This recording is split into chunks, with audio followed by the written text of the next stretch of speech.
Olá, boa tarde para você que já está ligado aqui na tela da TV Novo Tempo nesta terça-feira, 22 de setembro, início da primavera. Muito obrigado pela sua companhia e vamos aos destaques de hoje. O governo atualiza mapa do modelo do distanciamento controlado e Cachoeira do Sul permanece em bandeira laranja. Como você descarta o seu lixo?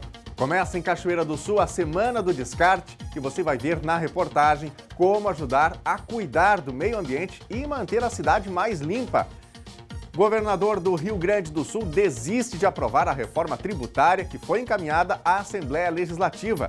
E ainda, você já teve problemas com um produto que comprou? Conhece os seus direitos como consumidor? Na entrevista do dia, a gente fala sobre o que é direito do consumidor e dever de quem fornece o produto ou serviço. Quer fazer parte do NT Sul? Envie para a gente a sua opinião, uma informação, um recadinho, uma foto para o nosso WhatsApp. O número é o 51997697129. E também dá para mandar o seu recado para a gente pelo Facebook, acessando a nossa página em facebook.com/TV Cachoeira. Acesse e participe do NT Sul, que começa agora.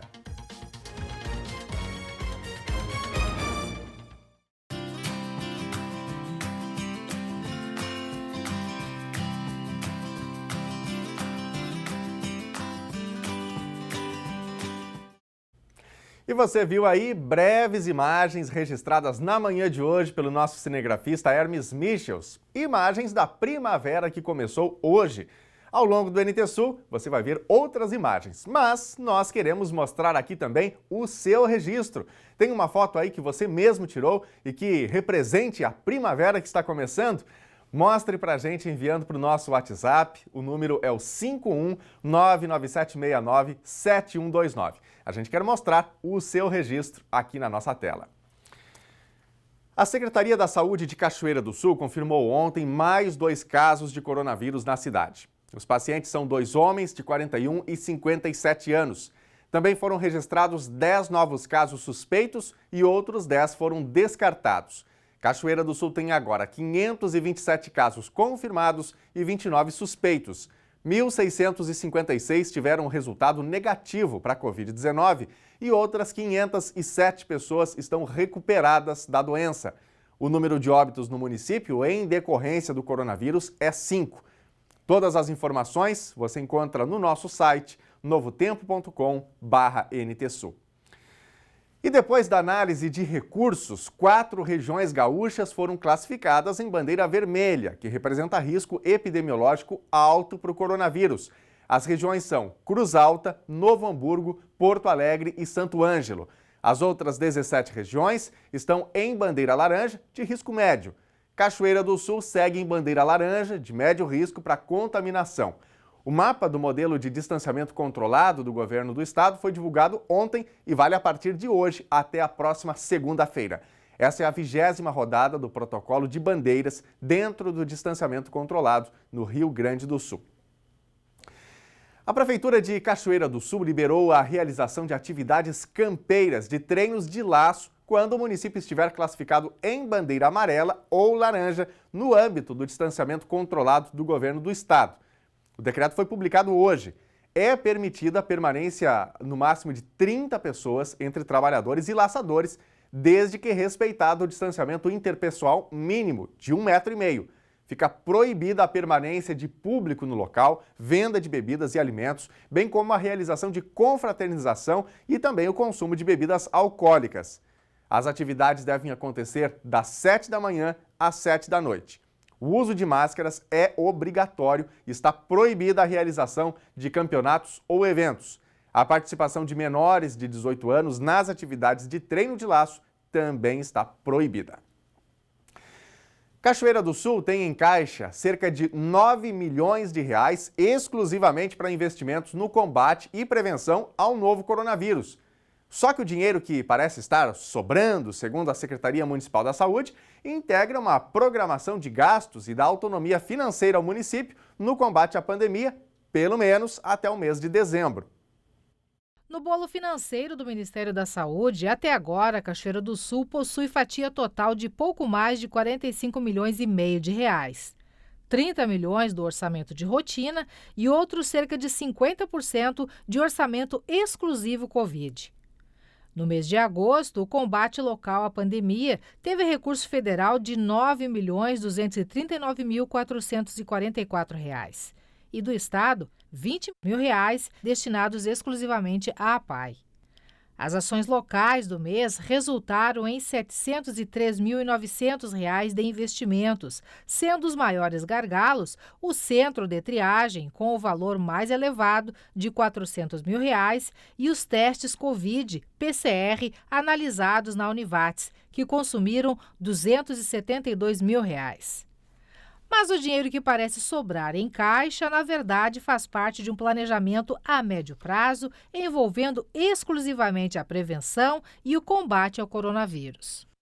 Em relação à questão financeira, nós estamos muito bem resguardados pelo governo federal, né? Estamos com mais ou menos um saldo que beira os 9 milhões no caixa, que a gente gasta de forma responsável. É muito importante ter uma responsabilidade financeira. Eu não posso sair gastando, saindo fazendo ações, sabendo que essa pandemia não tem previsão para acabar. É importante que exista uma continuidade, né, do trabalho que está sendo feito, pois a gente não sabe quando vai acabar a pandemia e a Secretaria de Saúde tem que ter condições financeiras para continuar fazendo ações como testagem, como monitoramento, as questões de barreira sanitária, caso seja necessário, e demais ações de saúde em si da pandemia. Secretário, dessa verba disponível já em caixa, para quanto tempo dentro do planejamento se sustenta?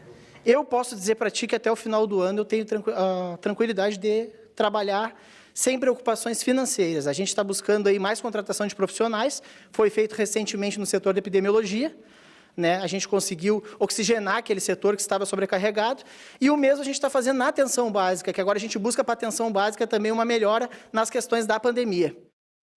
Semana passada, o governo federal anunciou o reforço total de R$ 16 milhões aos municípios para investimento na atenção primária à saúde. Os R$ 53.120 destinados à Cachoeira do Sul já têm destino certo. A gente tem a intenção de começar a trazer mais a prevenção para dentro da população. Nós queremos colocar totens, né, nas ruas para as pessoas terem acesso ao álcool gel. Nós vamos contratar mais médicos para dar uma melhor ampliada nesse atendimento no sentido de espaçamento de horário, de distanciamento controlado, para evitar qualquer possível fila. Então, o investimento é na população e no atendimento, e, claro, nos nossos servidores. E ontem foi Dia Nacional de Luta da Pessoa com Deficiência. E sempre que se fala em pessoas especiais, vem à tona a inclusão. Isso porque eles merecem todo o respeito, todo o cuidado. Com foco nisso, uma live foi realizada para questionar e debater de onde viemos, onde estamos e onde queremos chegar. As pessoas lutam para ingressar num trabalho, né? Eles querem ter todas as oportunidades que os demais têm, né? E é um direito deles. É um direito de toda pessoa com deficiência. Pena que isso nem sempre é aceito pelo outro. A Marta Andrade, que trabalha na Secretaria de Educação de Cachoeira do Sul desde 2015, como assessora pedagógica responsável pela educação especial e inclusão, sabe muito bem disso. Ela garante que o Dia Nacional de Luta da Pessoa com Deficiência, comemorado no dia 21 de setembro, deve ser aproveitado para isso. Eu vejo essa data de hoje muito para isso, porque para a inclusão escolar, a luta é das famílias. Luta que recentemente foi mostrada pelo NT Sul. Uma série especial durante a Semana Nacional da Pessoa com Deficiência Intelectual e Múltipla mostrou que o protagonismo, empoderamento e inclusão têm refletido na vida de muitos alunos da APAE de Cachoeira do Sul. Muitas dessas pessoas só se edificaram a partir do trabalho e assistência recebidos, que deu a elas a capacidade de sonhar, realizar e desejar sem limites ou limitações. Esse é o Gustavo. Ele tem 21 anos de idade e um grande sonho: aprender a dominar o volante e ser caminhoneiro profissional. É o meu sonho. Aí eu tô tendo que correr atrás do sonho, nunca deixar para trás. Letícia, a mãe do Gustavo, não desacredita que o filho se desafie e chegue lá. Afinal de contas, desde pequeno, a vida dele foi só desafios, e todos encarados de frente. Até os 5 anos de idade, sem qualquer diagnóstico, tudo que ela sentia era que o filho era diferente, tinha dificuldades e precisava de uma ajuda especial que encontrou junto à APAE. Aos 6 anos, Gustavo foi dos primeiros alunos da entidade a ser incluso em uma escola regular. Por ser aluno da APAE, sofreu preconceito, inclusive da professora, que o ignorava em sala de aula. Aí que a gente sentiu na pele a discriminação, tanto por parte da direção, quanto por parte da professora. Assim, dos colegas, das crianças, não foi tanto, ele não teve assim no colégio, mas mais foi por parte das pessoas competentes. E como é que fica o coração de mãe nessa hora? Aí tu imagina, tu tem que estar indo no colégio briguei com a professora, eu falei para ela, mas não é, ele faz, ele sabe, ensina ele que ele faz, ele está aqui para aprender, ele não é porque ele é deficiente que ele não vai fazer. Ele faz, ele lê, eu ensino ele a ler as placas dos ônibus, quando eu ia levar ele na ecoterapia. Essa foi a parte mais difícil, foi ali no colégio. Apesar de tudo, ele mostrou potencial e, com a dedicação especial de um professor, foi alfabetizado no 2º ano. Gustavo cresceu e, bem cedo, aos 12 anos, já quis ter o próprio dinheiro. Lavou carros, fez teleentregas e, por mérito, foi convidado a trabalhar como empacotador em um supermercado, onde está há 4 anos. Se quem não conhece o Gustavo fica revoltado só de ouvir esta história, imagina o que sentiu a Letícia. Mas ele superou e encarou o preconceito. Infelizmente, isso acontece com diversas famílias. Essa é a história do Matheus, de 33 anos, e da mãe do coração, Helena. Hoje eles estão felizes, mas não foi sempre assim. Desde o 2º mês de vida, o Matheus é da Helena. Após perder uma filha, não conseguir engravidar e adotar o pequeno, a vida dos dois se entrelaçou incondicionalmente. No período escolar, a hiperatividade e o déficit de atenção do Matheus ficaram nítidos. Ele externava as dificuldades através do choro. Apanhava dos colegas, era ridicularizado. Quando a escola sugeriu que ele estudasse na APAE, os colegas ouviram e mais um trauma surgiu. Na escola, quando falaram que tinha uns meninos de castigo lá e ficaram sabendo e espalharam para a escola inteira que o Matheus é louco, o Matheus vai para a APAE, daí, claro, não quis ir, né? O dia a dia do Matheus era sofrido. Para a mãe, não era diferente. Foi um sofrimento muito grande. Assim, eu saber que ele apanhava lá e tudo, sabe? Hoje em dia a gente fala, sofria muito bullying, assim, né? Muito, me batia, empurrava. Sofria calado, porque eu tinha vergonha. Quando ele estava no 5º ano, para socorrer o filho, depois de 40 anos, a Helena decidiu voltar a estudar. E assim foram colegas até o 8º ano. Ai, foi maravilhoso. Nós fazíamos lição junto e tudo, foi maravilhoso. Uma live promovida pela UBRA de Cachoeira do Sul na tarde do Dia Nacional de Luta da Pessoa com Deficiência abordou estes aspectos.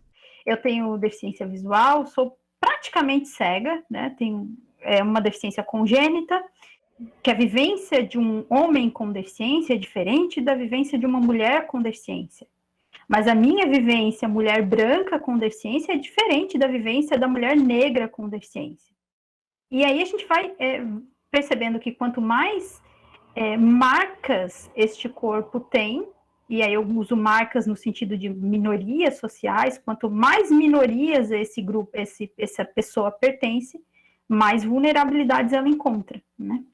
É disso que falava a Marta. Em Cachoeira do Sul, as escolas municipais atendem 222 alunos deficientes. É determinante que ele frequente a sala regular comum, né? Isso é um direito dele, né? E nós fazemos, enquanto secretaria, nós fazemos de tudo para que eles sejam incluídos dentro das salas de aula comum, né? Pode sim ter o atendimento na PAI, né? Pode ter um complemento, assim como temos nas salas de recursos, na sala do AEN, nas nossas escolas. A rede está preparada, os professores estão preparados para atender esses alunos? Olha, a rede ela está preparada e continua se preparando, né? Porque a cada dia é um desafio diferente, né? E então ela tem que estar sempre em estudo. Todas as pessoas, o professor em geral, ele está sempre em estudo. O professor que trabalha com aluno com deficiente, ele tem que estudar muito mais. Porque ele tem que, a cada dia, a cada estudante que ele vem até a sua sala de aula, que vem até o seu encontro, é um olhar diferente que ele tem que ter e ele tem que olhar para as possibilidades. Não pode focar na deficiência dele, nas características da deficiência, e sim naquilo que ele pode, né, oferecer. Então, ele tem que estudar muito mais. A inclusão é um desafio ainda para a nossa sociedade, uma necessidade e uma questão de empatia, né, que cada um de nós precisa desenvolver em relação ao próximo. O Tribunal Superior do Trabalho decidiu encerrar a greve nacional dos Correios. A classe estava parada desde o dia 17 de agosto.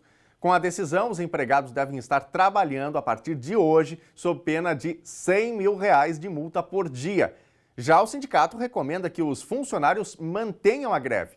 Após conversas, ficou decidido que a estatal vai ter que reajustar os salários em 2,6%, enquanto os trabalhadores pediam 5%.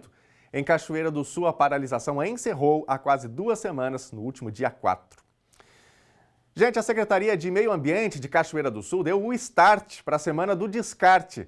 A ação busca dar o destino correto de bens inservíveis, sejam eles móveis, eletrônicos, papéis, vidros, pneus ou outros tipos.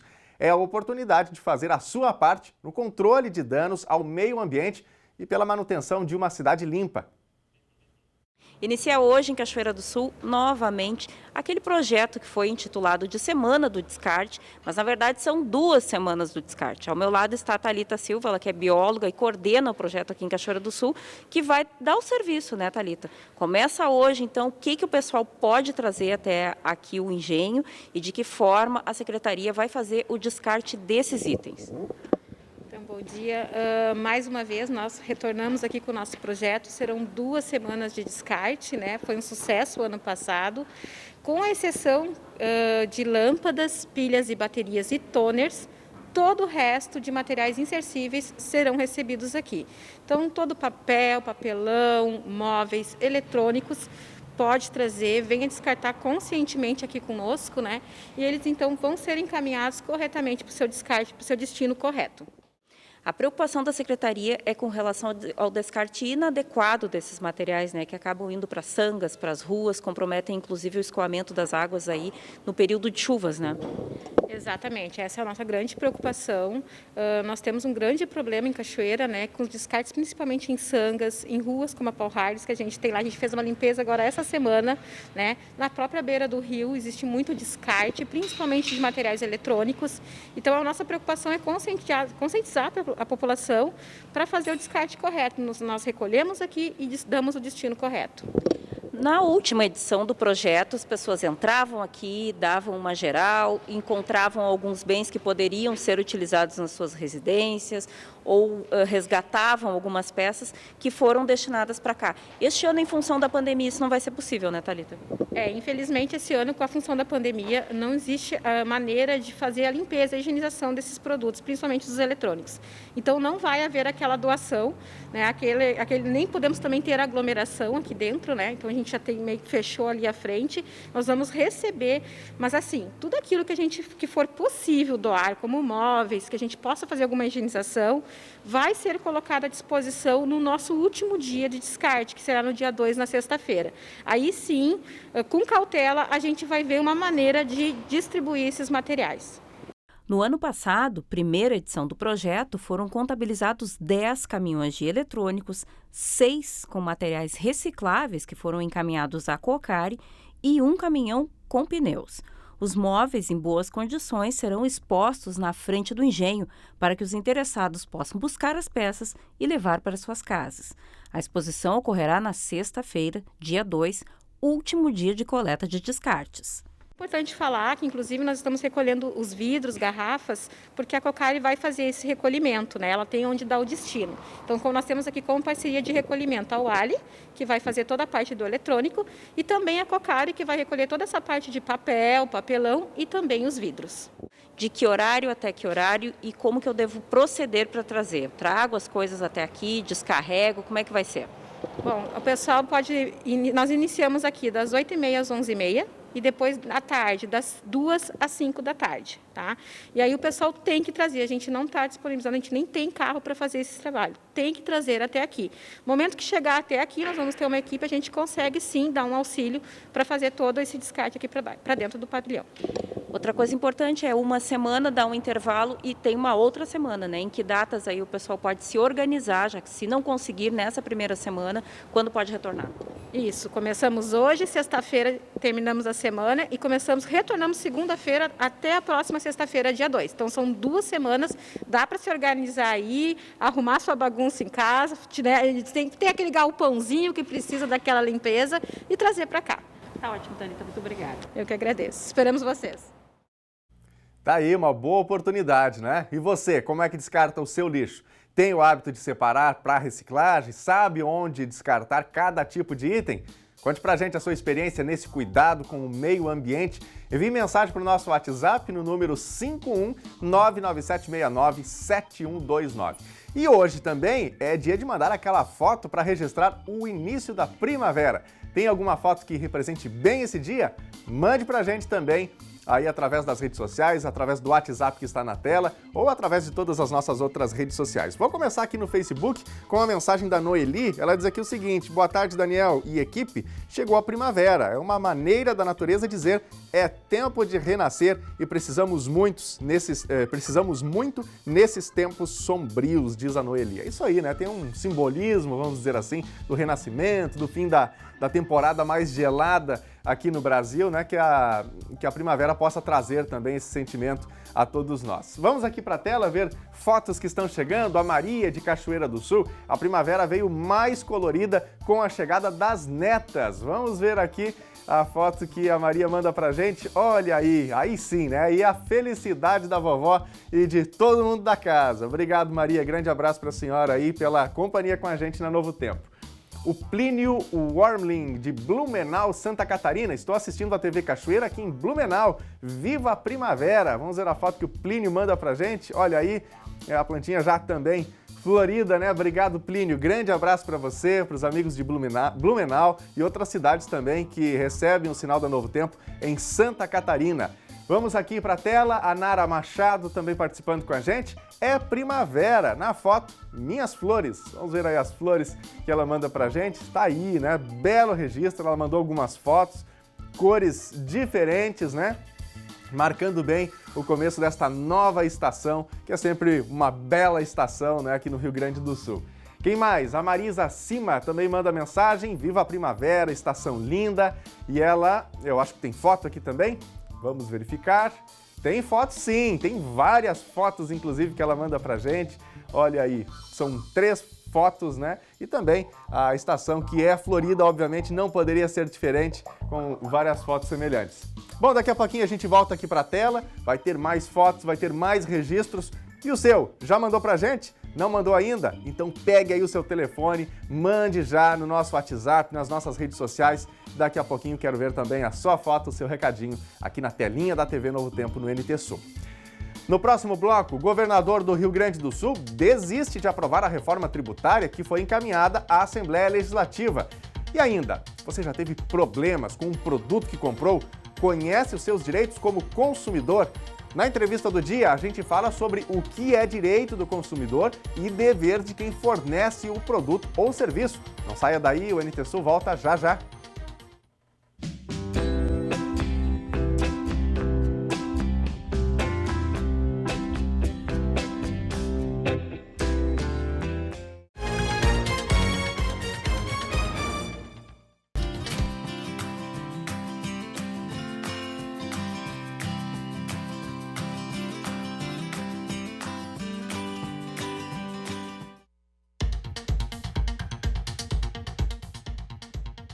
Ilha, o NT Sul já está de volta ao vivo, você viu aí algumas imagens, né, aqui de Cachoeira do Sul, começo da primavera, uma boa estação para você, que este novo tempo faça bem para você neste ano de 2020. Seja muito bem-vindo, você que ligou a sua TV agora e está com a gente aqui na programação da TV Novo Tempo.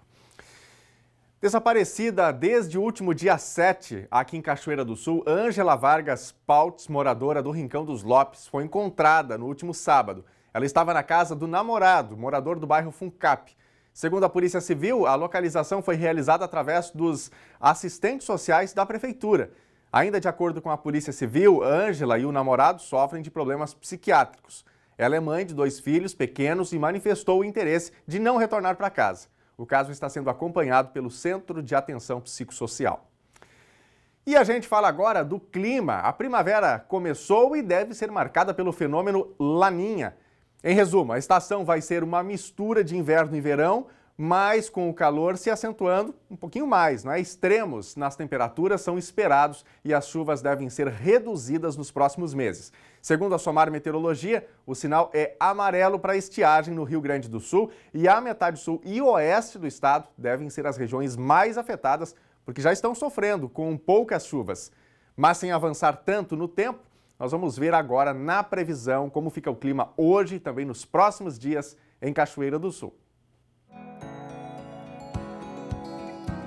O tempo em Cachoeira do Sul neste primeiro dia de primavera é ensolarado, com poucas nuvens. E essa é a tendência para toda a semana. A temperatura mínima do dia ficou em 6 graus e a máxima chega aos 22. Quarta-feira vai ter predomínio de sol com poucas nuvens, mínima 10 graus e máxima 22.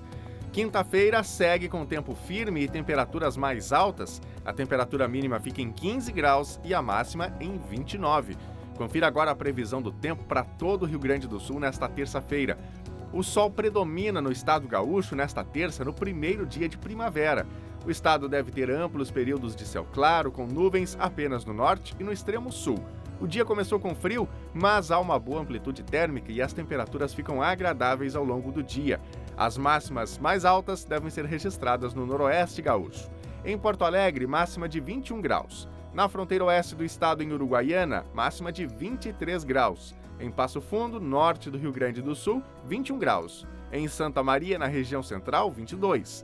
Em Tramandaí, Torres, litoral norte, 16 graus. Em Pelotas e Rio Grande, no sul do estado, 17 graus.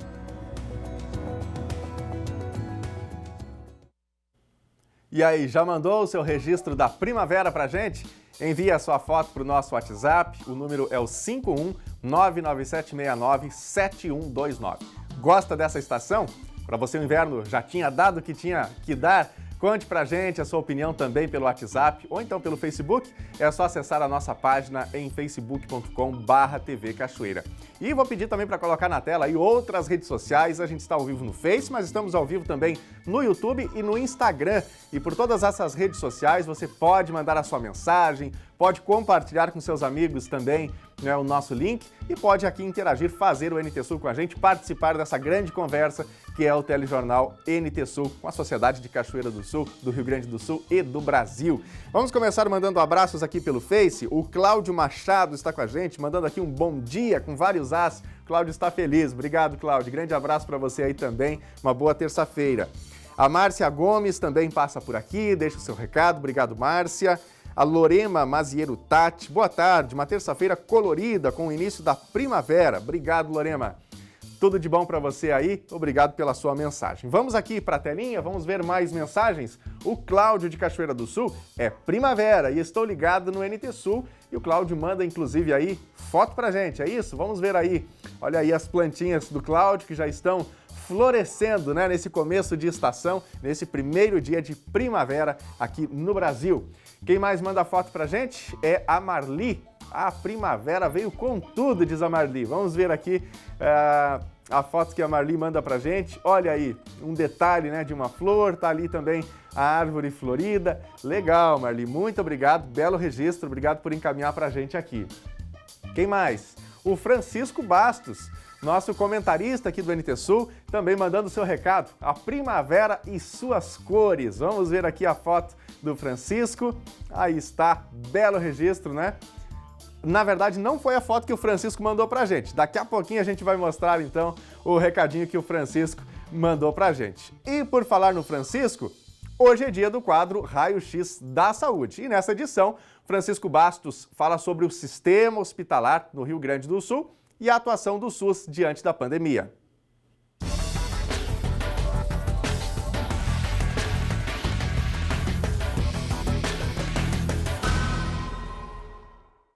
Quando começamos a analisar os números relacionados com a Covid-19, há uma constatação extremamente importante no que tange aos recuperados, especialmente aqueles pacientes que tiveram períodos de internação hospitalar, geralmente em UTIs ou em espaços destinados a esta enfermidade.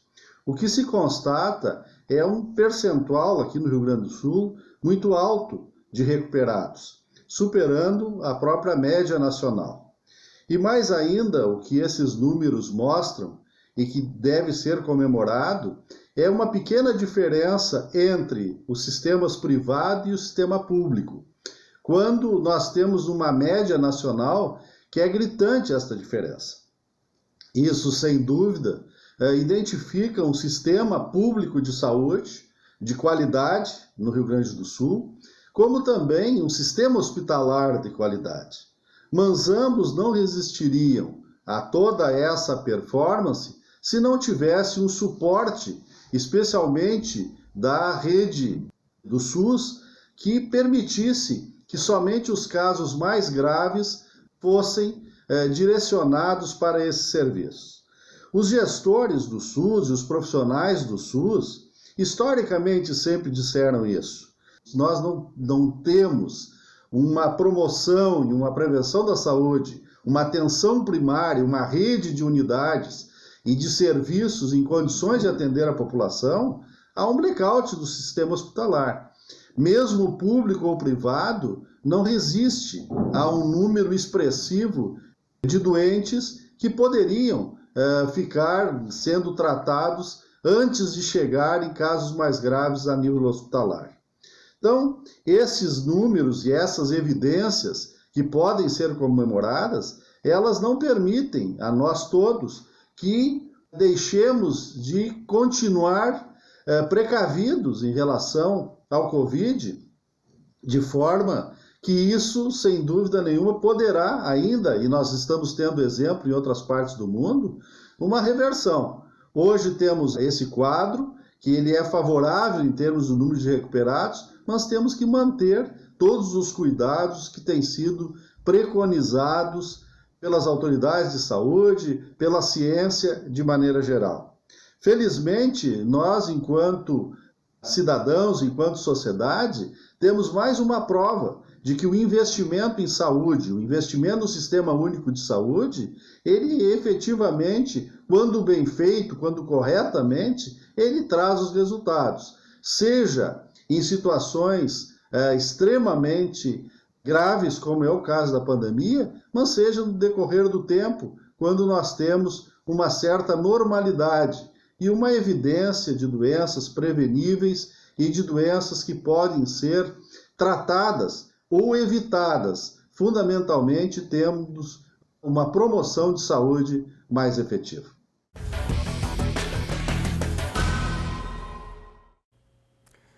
Da saúde pública, a gente vai falar agora um pouquinho também sobre o direito do consumidor. Reclamar da qualidade do serviço e do produto, exigir a troca de um item defeituoso e cancelar uma compra feita à distância parecem atitudes banais para quem paga por um bem hoje em dia. Mas nem sempre essas medidas foram tão corriqueiras no Brasil. Todas essas garantias só foram possíveis depois da promulgação do Código de Defesa do Consumidor, que completou 30 anos de vigência no dia 11 de setembro. Na entrevista de hoje, a repórter Gabriela Belo conversa com um mestre sobre direito do consumidor. E a gente detalha agora, Daniel, esses aspectos com o Leandro Nava, ele que é advogado e professor de Direito do Consumidor. Leandro, muito obrigada por atender o nosso convite, obrigada por estar aqui no NT Sul hoje. Boa tarde. Boa tarde, Gabriela. Boa tarde, Daniel. Eu que agradeço pela oportunidade e deixo aqui um abraço a todos os nossos telespectadores do NT Sul. Leandro, a gente tem aí a lei, né, que completou 30 anos agora no último dia 11 de setembro. Como que ela está sendo, né? Se é que ela está funcionando aqui no país e que aspectos a gente precisa levar em consideração nesse momento? Olha, Gabriela, uma pergunta bem interessante e muito importante porque ele completa 30 anos, a Lei do Código de Defesa do Consumidor. É uma lei jovem ainda, mas muito utilizada desde a década de 90, porque antes mesmo do Código de Defesa do Consumidor entrar em vigor, nós tínhamos duas legislações, a Constituição e também o Código Civil, que à época era de 1916, que não traziam situações do dia a dia já em 1990. Então não resguardava o consumidor, que é a parte mais frágil, a parte mais vulnerável do contrato, daquelas relações comerciais, relações bancárias, de compra e venda de produtos, de serviços simples. Então, todas essas situações geravam um ônus muito grande ao consumidor, caso necessitasse buscar a justiça, porque nem mesmo o juizado especial cível, aquele conhecido como pequenas causas, existia ainda à época. E essa lei também veio a facilitar a criação deste tipo de legislação, que seria o juizado especial cível. Na maioria das vezes, ou melhor, praticamente sempre, para defender, como já diz a lei, né, o consumidor, aquele comprador da mercadoria. Exatamente. O Código de Defesa do Consumidor, quando ele nasceu em 1990, ele trouxe alguns direitos que anteriormente não eram assim tão garantias como assim é hoje. Como, por exemplo, proteção à vida, proteção à saúde, proteção à segurança, informações claras e precisas. O fornecedor deve obrigatoriamente agir de boa fé perante o consumidor, ou seja, levar informações corretas do seu produto, apresentar a questão da publicidade, informar ao consumidor quantidade, qualidade, prazo de validade, data de entrega do produto, as descrições daquele produto com relação, por exemplo, a tamanhos, cores, e hoje em dia ainda mais com questão das compras que temos via e-commerce ou via internet. Eu ia dizer, com o passar dos anos, né, precisou ter uma adaptação por conta que as compras foram para a internet e a gente sabe que lá no início, né, quando a lei foi criada, como a gente falou aqui, não se tinha tanto conhecimento e nem se tinha noção que ampliaria para esse setor. Mas mesmo assim, mesmo nas compras pela internet, o consumidor tem apoio aí nesta lei. Exatamente. O Código de Defesa do Consumidor, ele é tão importante, e à época ele foi um marco não só dentro do Brasil, mas mundial, como uma das legislações mais atualizadas do mundo, e foi copiado em diversos outros países, alguns artigos, justamente porque em 1990 não havia internet, mas aquelas pessoas que são jovens há mais tempo, que eu falo, são mais experientes, vão se recordar que em 1990 as pessoas recebiam e faziam muitas contratações por telefone. E essa contratação veio salvaguarda junto ao artigo 49, que é ao direito de arrependimento, que se aplica até hoje em todas as transações realizadas via fora do estabelecimento comercial. Por exemplo, fiz uma compra de um produto ou serviço por telefone, por catálogo, até mesmo hoje em dia pela internet, eu tenho um direito de arrependimento. Recebi o produto, mesmo que seja aquele produto que é o mesmo produto, a cor, o tamanho, tudo certinho que eu sempre quis. Fui eu que escolhi. Chegou na minha casa, olhei o produto, não gostei, eu tenho assegurado pelo Código de Defesa do Consumidor, artigo 49, que diz: eu posso me arrepender no prazo máximo de 7 dias corridos da data da entrega, eu posso me arrepender daquele produto, posso devolver e o fornecedor é obrigado a receber e o consumidor não pode ter nenhum tipo de ônus com relação a essa devolução. Além disso, por exemplo, a questão da publicidade enganosa, a questão da venda casada. Olha, faz um financiamento aqui, mas desse financiamento você precisa fazer a contratação de um seguro. Ou faça um seguro, mas você precisa também contratar dentro do seguro o outro tipo de seguro, ou uma outra situação. Essas vendas estão proibidas. Você falou, né, da questão da devolução, mesmo quando a pessoa comprou, sabia que comprou aquilo, mas não gostou da cor, enfim, tá diferente daquilo, né, da foto, a chamada meramente ilustrativa. Mas que bom se toda devolução fosse tão fácil assim quanto a gente está falando aqui. A gente sabe que na maioria das vezes a empresa se nega a fazer essa troca. E aí, como que o consumidor deve agir nessas horas?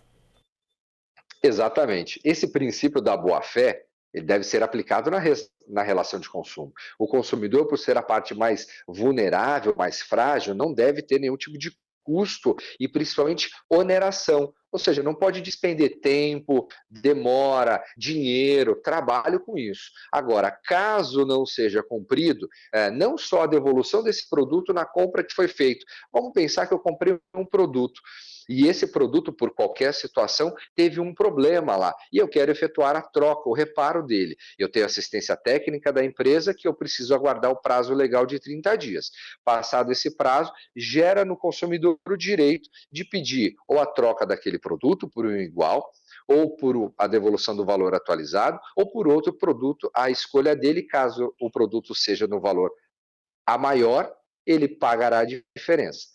Nessas situações, caso de forma administrativa não haja resultado, o consumidor tem duas vias. A primeira, a gente sempre orienta a procurar a empresa. Depois da negativa da empresa, procure ou o PROCON ou o Poder Judiciário por intermédio normalmente os valores, se forem até 20 salários mínimos ou até 40 salários mínimos, podem se socorrer do Juizado Especial Cível, porque lá o Poder Judiciário deverá garantir aquele direito que foi ferido. E sempre procurar documentar todas essas etapas, né? Seja por e-mail, seja a impressão de algum documento também no PROCON, como você citou, né? Um dos aspectos aí. Perfeitamente, Gabriela. Só uma observação aos nossos ouvintes, se assim eu puder auxiliar, normalmente as reclamações são todas pelo telefone hoje em dia, né? Aquelas que não são pela internet. Ligou, pega um papelzinho, não anota no papel de pão, não anota no caderno, para não perder. Coloca lá, dia que ligou, horário que ligou, nome da atendente, o número do protocolo. Porque quando você tiver que reclamar isso perante, seja via PROCON, que é via administrativa, seja Poder Judiciário, Juizado Especial Cível ou Justiça Comum, você vai lá e vai falar, olha, eu fiz aqui a reclamação no dia tal, aleguei tal coisa, o horário foi tal, o atendente foi tal e o número do protocolo é isso. Então eu, como consumidor, agi de boa fé, tentei resolver meu problema, mas infelizmente o fornecedor não me ajudou com isso. Pelo aspecto da pandemia, a gente tem ficado mais em casa, né? Tem deixado de ir fisicamente às lojas e as compras migraram pela internet, como a gente já falou um pouquinho antes, né? E os golpes, por consequência, também estão, né, nesse meio virtual. E aí, qual é que é a dica para os consumidores da internet? Olha só, para os nossos consumidores que hoje, devido à pandemia, estão consumindo muito mais de forma eletrônica, seja pelo celular, pelo tablet ou pelo notebook, enfim, não mais em loja, em loco, qual é a orientação? Primeiro de tudo, desconfie do preço. O barato muitas vezes vai sair caro. Você tem uma ideia de quanto custa aquele produto que você está buscando? Um eletroeletrônico, uma roupa. Desconfie quando a oferta for muito barata. Segundo, procure em sites de reclamação se aquela empresa já tem um histórico positivo ou negativo. Se tiver um histórico negativo, evite de fazer a compra lá. Outra situação, procure sempre fornecedores sólidos no mercado, que já tem um histórico e na qual você mesmo já fez uma compra anterior a isso. Caso você não tenha feito, procure amigos ou outras pessoas, ou até mesmo essas buscas na internet, em sites específicos de reclamações de fornecedores, de consumidores, que lá você terá, olha, essa empresa não entrega, essa empresa eu paguei, não fez a devolução, essa empresa me entregou produto diferente e não quer nem me entregar o produto que eu comprei, nem devolver o meu dinheiro, nem substituir por outro que eu quero. Ou seja, essa pesquisa é fundamental, Gabriela. Tá certo, então, advogado, muito obrigada por todas as dicas, obrigado por nos conceder a entrevista e esclarecer, né, tudo isso aí para os nossos telespectadores. Eu que agradeço pela atenção, Gabriela Belo, um abraço a você, a toda a equipe, ao Daniel e o pessoal do NT Sul. Daniel, essa foi a participação do Leandro Nava, ele que é advogado e também professor de Direito do Consumidor. Eu volto com você. Obrigado, Gabi, pelas informações. Coisa boa, né? Pelos 30 anos aí do Código de Defesa do Consumidor, e ao consumidor cabe fiscalizar, fazer valer o seu direito. O governador Eduardo Leite desistiu de aprovar a reforma tributária da forma inicial em que foi encaminhada à Assembleia Legislativa. Mesmo adotando mudanças e ajustes, a rejeição massacraria os planos do governo de rever a matriz tributária do estado do Rio Grande do Sul. O foco agora é a pressão para aprovação no Congresso Nacional de uma reforma tributária que tenha reflexos nos estados. Com a perspectiva de um orçamento com 8 bilhões de déficit para 2021, o governador Eduardo Leite viu seus planos de buscar o equilíbrio das contas públicas por meio de uma ampla e complexa reforma na matriz tributária irem por água abaixo. Deputados de oposição e mesmo da base aliada, desde o início das tratativas, já mostravam descontentamento com a proposta. Há cerca de 15 dias, prefeitos de todos os municípios do estado foram chamados a opinar sobre o tema em reunião convocada pela FAMURS, entidade que representa os municípios.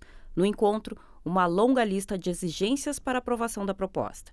O poder de barganha dos municípios é muito alto, especialmente porque 2020 é um ano eleitoral e o peso de decisões que mexem com o bolso da população pode ser o fiel da balança.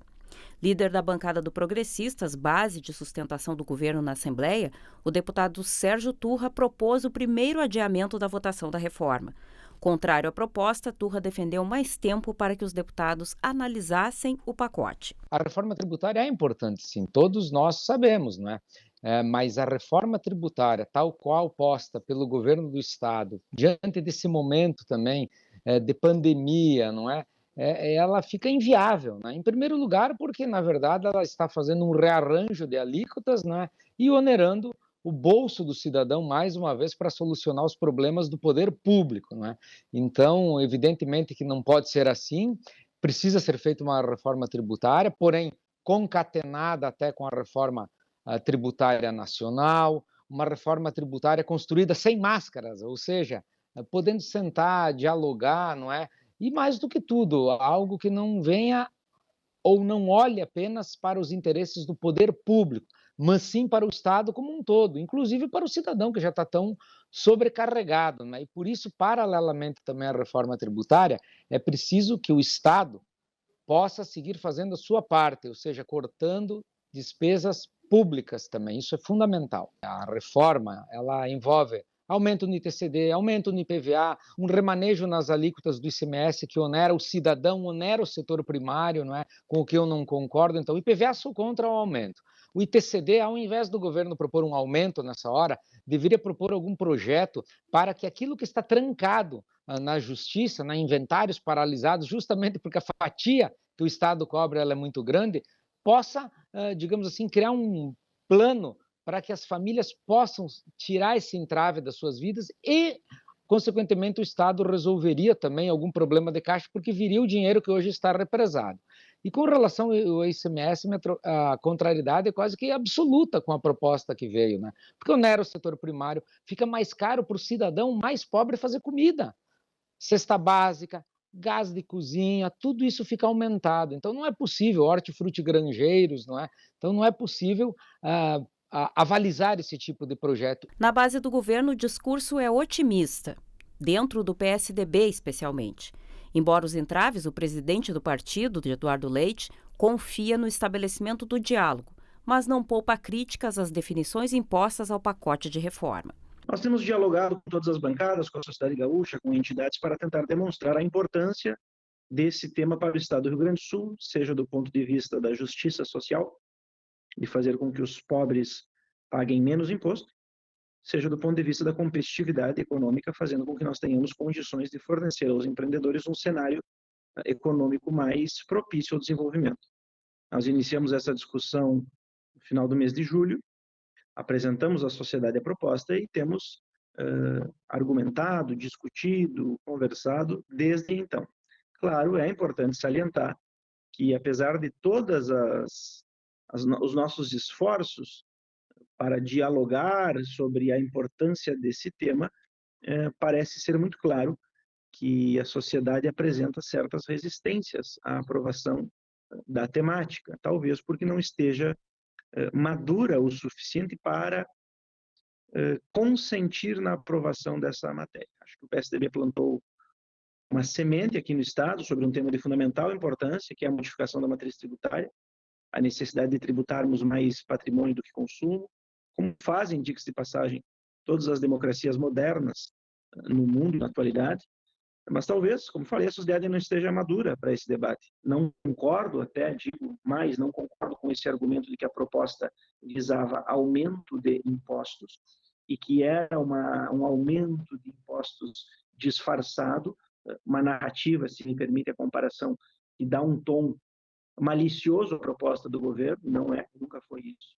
Pelo contrário, porque aqueles que defendem esse discurso de que a reforma era aumento de impostos são os que defendem que nós não devemos nem manter as alíquotas majoradas, nem aprovar a reforma. E são, portanto, os que defendem que simplesmente o Estado tem uma queda na arrecadação de 2 bilhões de reais, achando que isso não causará problemas ao cidadão gaúcho. A votação do pacote de projetos que prevê a reforma tributária deveria ir a plenário em sessão na tarde de hoje. No entanto, líderes do MDB e do Progressistas devem requerer mais tempo para a votação do projeto, que deve ficar para a próxima semana. Não acredito que tenha faltado articulação. Eu acho que há um limite entre a capacidade de comunicar e a disponibilidade para ouvir. E é nesse sentido que falo da maturidade da sociedade em compreender esses temas. E aqui não é nenhuma crítica, é apenas uma constatação. O diálogo pressupõe uma via de duas mãos, alguém disposto a falar e o outro disposto a ouvir. E claro que muitas vezes ainda alguns tabus permeiam não só esse, como muitos diálogos. Isso dificulta a possibilidade que as pessoas estejam dispostas a buscar uma definição mais verdadeira sobre determinado tema. O que eu falei das privatizações é um exemplo. Quando se falava em privatizações na década de 90, isso era um tabu, muitas pessoas não queriam nem ouvir. Ao longo do tempo, isso se mostra, por diversos outros fatores circunstanciais, uma evidência. A solução tem que ser outra. O Estado, o poder público, precisa enxugar a sua máquina. Nós precisamos avançar nas privatizações. Por que é tabu falar de privatização e não é tabu falar de aumento de impostos? Não é? Eu acho que já saturou, o cidadão gaúcho não aguenta mais. Não é? Eu estou ouvindo as ruas também, não é? E vejo que há uma grita justa da população contra isso. Porque se por um lado o Estado não pode abrir mão da sua arrecadação, o cidadão não tem mais dinheiro para pagar, para contribuir. E esse lado precisa ser sopesado também. Então eu acredito que o governador deveria encaminhar uma transição agora. Fazermos a reforma no ano que vem, olhando a reforma nacional, não é? Vendo como nós vamos reagir à pandemia e também podendo construir ela com um verdadeiro diálogo, que é olho no olho, sem a máscara. O que eu quero dizer é que não por videoconferência, não é? Mas com uma grande construção e uma participação maior, inclusive, do Parlamento Gaúcho. E informações extraoficiais dão conta de que a liderança do governo na Assembleia Legislativa deve solicitar a retirada do conjunto de projetos da reforma tributária. O governador não pretende avançar na aprovação do projeto sem o formato original, que mesmo com modificações não teria votos suficientes para aprovação. A partir de agora, o governo avalia a apresentação de um projeto para prorrogar a majoração ou elevação de alíquotas de ICMS. Caso nada seja aprovado, até 31 de dezembro, o Estado vai perder 2 bilhões 850 milhões de reais de arrecadação. E a hora de participações dos nossos telespectadores aqui no NT Sul. Vou começar pelo Facebook. Está passando por aqui o Sérgio Dalcin, está lá em Montenegro, ligado com a gente. Obrigado, Sérgio. A Miriam Grisa também mandando aqui o seu recado. Obrigado, Miriam. Um abraço para você. Boa terça. O Hildo Nascimento também com a gente. O Edilson Meirelles. Obrigado, Edilson, pelo seu recado aqui também. Vamos para a tela ver mensagens aqui do nosso WhatsApp. Agora sim nós vamos mostrar a foto certa que o Francisco Bastos mandou pra gente, né? Mostrando o início da primavera. Nós mostramos antes incorretamente a foto. Agora sim, várias fotos aí, vários belos registros feitos pelo Francisco e estão na tela aqui do NT Sul. Francisco, muito obrigado, viu, pelas fotos enviadas aqui pra gente. Quem mais? A Patrícia Pacheco, de Cachoeira do Sul, que com a primavera chega esperança e amor em todos os lares. Obrigado, Patrícia, é isso que a gente deseja, né? E tem foto aqui que a Patrícia mandou pra gente. Cadê a foto? Não tem a foto aqui da Patrícia? Está em tela cheia aí, portanto, a foto que ela mandou. Muito obrigado, viu, Patrícia, pelo seu recado e pela foto aqui também. Quem mais? Tem mais recadinho aqui? A Ziara, de Caçapava do Sul. Estas são minhas flores. Manda um abraço para Luan e o Jonas. Vamos ver aqui as fotos que ela manda pra gente. Aí estão as árvores já floridas também, mostrando esse belo começo de uma nova estação, né? Quem mais? A Iria Guerque, de Cachoeira do Sul. Amo a primavera. E mandou aí também as suas fotos, né, das suas flores marcando o início da primavera. Quem mais? Vamos adiante aí, a Neila Freitas, de Cachoeira do Sul. Aqui elas florescem há mais de 20 anos. Vamos ver, olha aí, são flores quase religiosas, né? Marcando o começo da primavera. Bela foto, belo registro também enviado pra gente.